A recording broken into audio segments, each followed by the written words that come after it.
Ben, it's an absolute displeasure to see me standing. Well, it's absolute.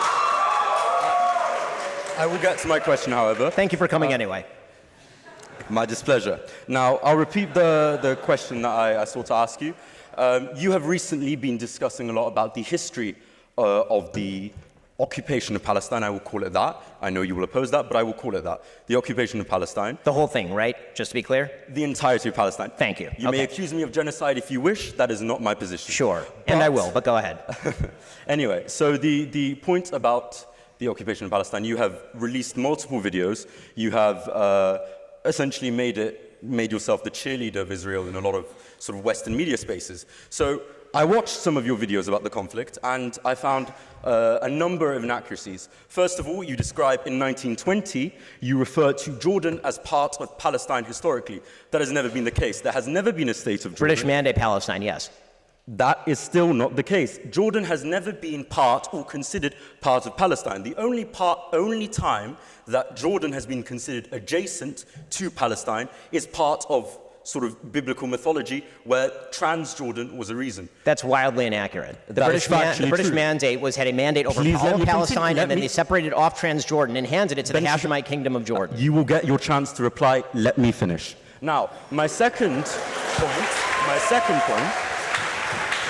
point that you have phrased constantly and consistently, and it's quite a popular Zionist talking point, is the fact that the Arabs have rejected peace every time it was offered to them. Now, I would like, of course, there's been multiple times where peace has been offered, so let's discuss some of them. The Peel Commission. The Peel Commission entailed expelling multiple Arab families and multiple Arab communities, largely agrarian, from the land in order to create a Jewish state under a colonial authority. Now, I understand, of course, you are a Zionist, so you believe that's desirable. But for the Palestinian farmers, I can imagine they would not have enjoyed that. Number two, you mention that that after 1948, the Arabs had the chance to negotiate and make peace with Israel. Apart from the fact that in 1956, Israel invaded the Sinai in Egypt, unprovoked, purely due to the fact that President Nasser nationalized the Suez Canal.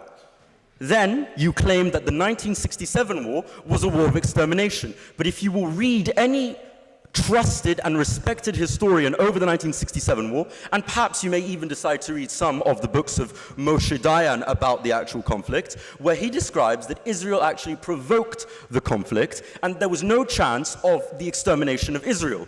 Then you claim that the 1973 war was a war of the destruction of Israel once again, which it was not. It was actually the reclaiming of the Sinai and the Golan Heights, which Israel has illegally occupied. So, you have lied multiple times. I can continue if you would wish, but I would like to ask you the question. When you lie, do you feel shame? Okay, so.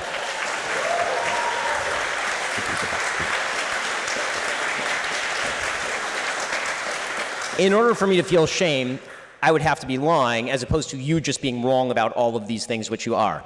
So, let me start from the very beginning of what you said.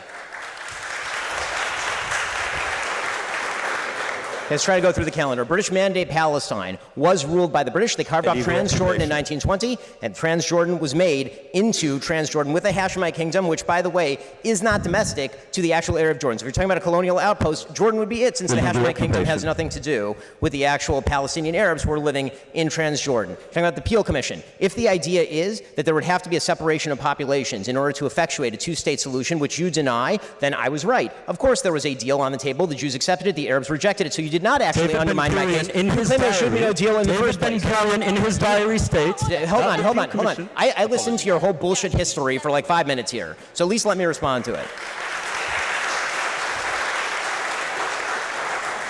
Your entire claim is that the Arabs did not reject peace, and then in your own disquisition, you admitted that the Arabs rejected the Peel Commission plan, which was a separation between the Jews and the Arabs, which gave an extraordinary amount of land to the Arabs. The Arabs then rejected the peace partition plan proposed by the United Nations in 1947.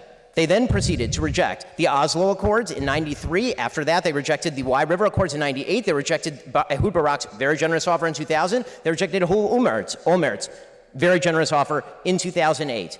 Every single peace deal that has been proposed by Israel or anyone else has been rejected by the Arabs for a very simple reason, which was the very first question I asked you. You do not accept that there should be a Jewish state anywhere in this region. So as long as that's the case, there's literally nothing to argue about. You cannot simultaneously maintain the position there should not be a Jewish state anywhere in the region and then tell me that I'm wrong when I say that the Arabs will not accept a two-state solution. You yourself say that there should not be a two-state solution.